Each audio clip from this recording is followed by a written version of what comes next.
My 4-year-old granddaughter, who was carrying water from the park in a bucket, exclaimed, "I'll give it to Mom." She staggered under the weight, and when I tried to ask what was going on, she brushed my hand away. "No. Hurry, take it to Mom. She's suffering." With lips tightly pressed, she pleaded earnestly. When I rushed to my son's house, I found my daughter-in-law dehydrated inside a home with no electricity or running water. She didn't respond to my calls. "What's happening?" And at the hospital, I learned the astonishing truth. I'm Nancy.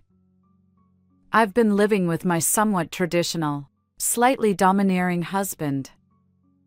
After turning 60, I started assisting with an after-school program for elementary school kids. I've always loved children, and my husband allowed me to pursue what I enjoyed.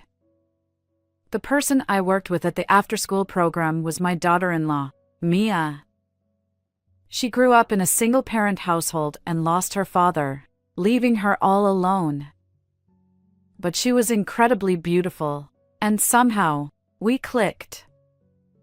When I invited her over as a much younger friend, my son Michael fell head over heels for her, and their relationship quickly led to marriage.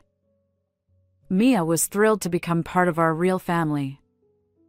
My son and daughter-in-law bought a house about 15 minutes away from ours. Nancy, there's a lovely French restaurant that just opened in town. Would you like to go together sometime? Certainly. Let's go.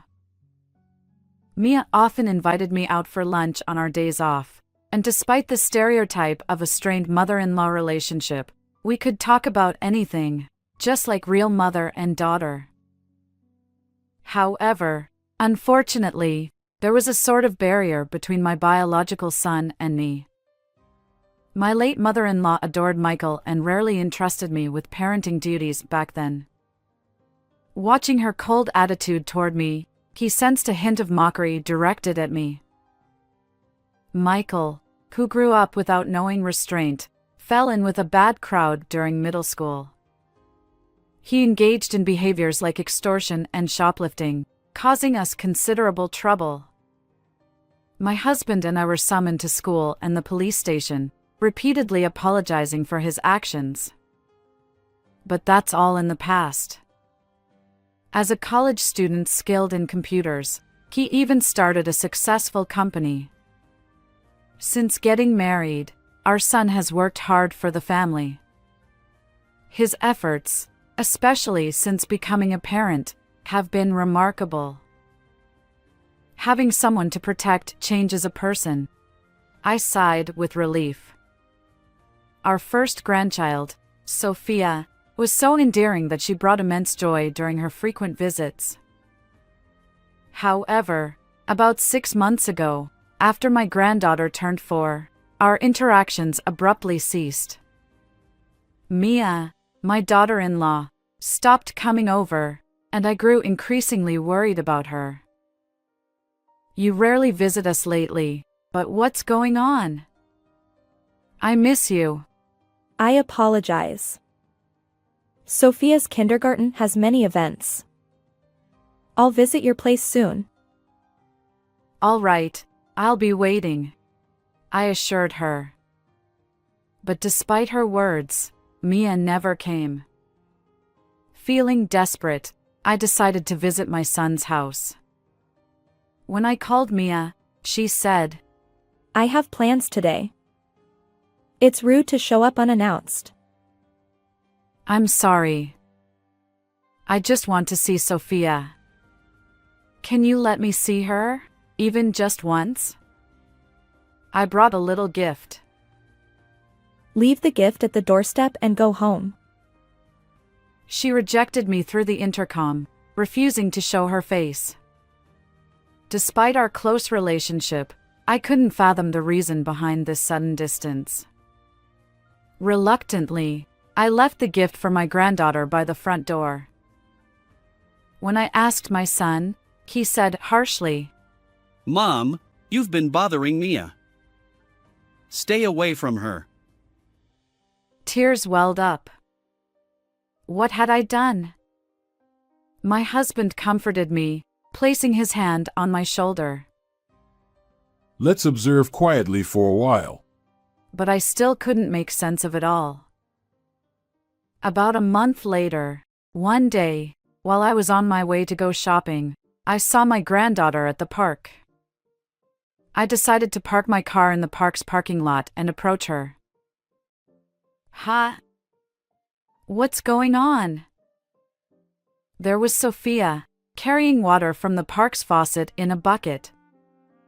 Despite it being summer, she wore winter pants and was soaked from the water bucket. Her legs wobbled, and her complexion was pale. "Are you Sophia? What are you doing?" Oh, Grandma? I'm giving water to Mom. According to her, the water at home had stopped flowing. With vacant eyes, Sophia was determinedly carrying the bucket of water. Understood. Grandma will help Mom. Sophia exclaimed. Really? Hurry, help Mom. Together with my granddaughter, I rushed to my son's house. The front door was unlocked, and as she had said, there was no electricity or running water. "Mia! Where are you?" Sophia led me to a storage area under the stairs. There, my daughter-in-law lay sunken-eyed and dehydrated, her hands and feet bound, blood staining her mouth.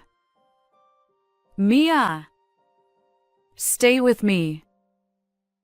No matter how many times I called, my daughter-in-law didn't respond. I immediately called an ambulance. Desperate to inform my son, I tried calling him, but there was no answer. "Sophia, where's Dad?" Dad went somewhere. I should have given Mom water sooner. I'm sorry. Tears welled up in her eyes, and she couldn't share more details. When I contacted my husband, he was shocked but promised to come right away. Despite multiple calls, my son's phone remained unanswered. Finally, I reached his workplace, only to learn he was on a 2-week family vacation overseas. "What's going on?" He wouldn't return for another week, leaving me bewildered. The ambulance arrived, rushing my daughter-in-law to the hospital. Concerned about Sophia's pale complexion, we decided she should be examined too. And a few hours later, my husband and I were guided by a nurse to receive an explanation from the attending physician. Please don't be shocked. The truth is, The doctor revealed a startling fact about my daughter-in-law's condition. Could it be something like that? I questioned, doubting my own ears. Fortunately, our granddaughter Sophia, though malnourished, wasn't in immediate danger. However, my daughter-in-law remained critical. While my husband attended to Sophia, I diligently cared for her. "Mia, I'm here with you. Stay strong. You have Sophia, don't you?" I held her unconscious hand, continuing to reassure her. The next day, we finally managed to reach my son. My husband was with me, so I put the call on speakerphone and explained the situation to Michael. He seemed surprised, but also somewhat disgruntled. Wait, you called an ambulance? Why go to all that trouble? What? How can you say that? Aren't you worried about Mia's condition? I just thought it didn't need to be such a big deal. After all, both of them are alive. Michael mumbled something, and I couldn't quite catch the end. Mia is still unconscious. The doctor said if she doesn't wake up soon, they can't guarantee her survival. I informed him. I see. She's still unconscious. Why are you so fixated on that? And where are you, anyway? Despite the life-threatening situation, my son avoided discussing it, which infuriated me. When I asked your workplace, they said you were on a family vacation overseas. Who exactly is your family? His response was defensive. Huh? You called my workplace? This is ridiculous. Michael sighed in exasperation. Listen, Mom, you were probably fooled by Mia. She's a strong-willed woman who avoids household chores and parenting, just playing around. She's the worst wife. Could it be? Mom and Dad are being deceived. She's a terrible wife. That's why I went on a solo trip abroad. His words rushed out, and I felt a sense of unease. But Mia was tied up in the storage room. Something's not right. I insisted. That's probably because a thief broke in, and they both got caught. Since I was away, someone must have broken into the house. His excuses left me feeling unsettled. At that moment, my husband, who had been listening beside me, raised his voice sternly. Your wife's life is in danger. Stop dilly-dallying and come back immediately.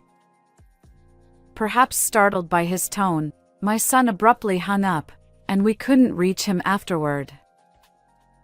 5 days later, Michael finally contacted us from the airport. His return was significantly delayed, leaving me exasperated. A few hours later, he entered the hospital room. Seeing Mia lying on the bed with her eyes closed, he gasped in surprise. Is Mia okay? Unfortunately, no. I replied. Poor thing. Michael lowered his head, shoulders trembling. He seemed on the verge of tears, yet there was a hint of relief in his expression.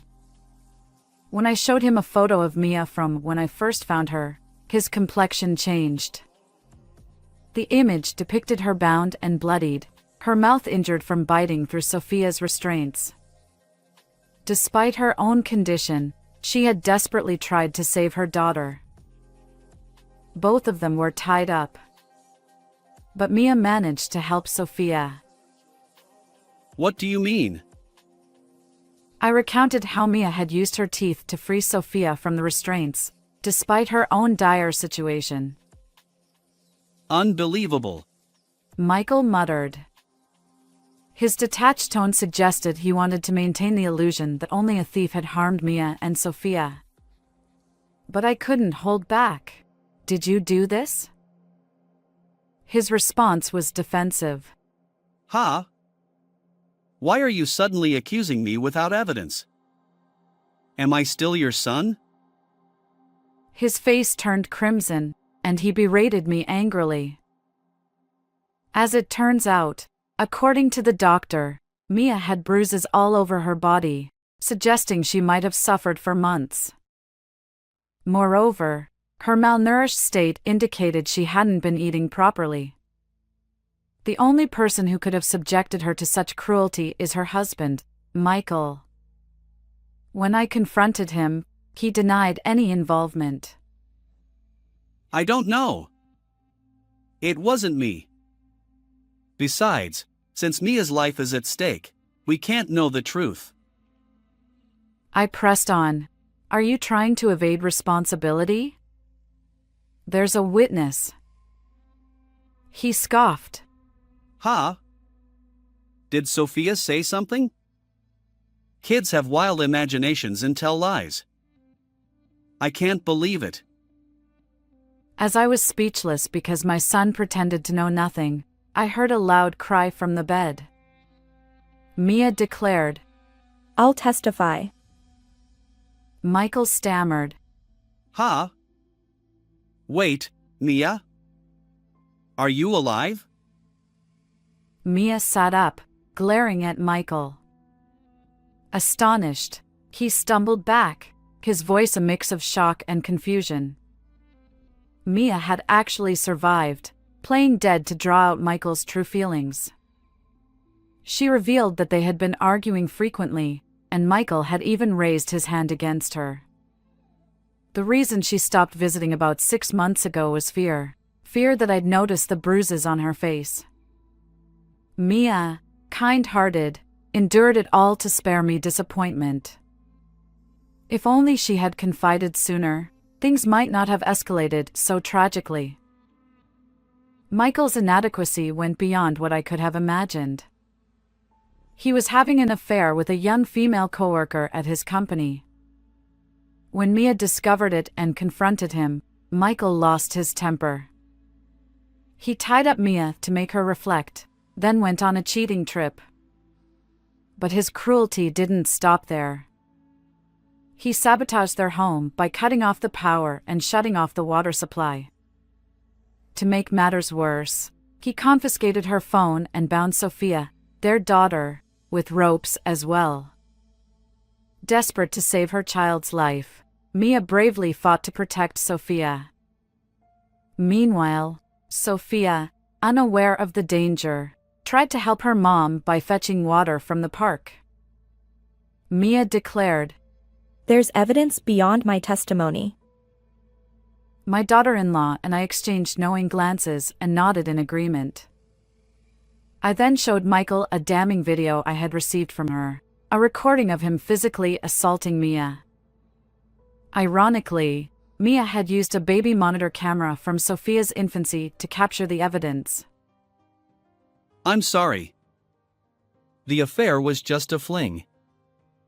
I'll break it off and cherish Mia from now on. Unbelievable. No way. I'm reporting this to the police. Come on. Hey, Mom, ask Mia too.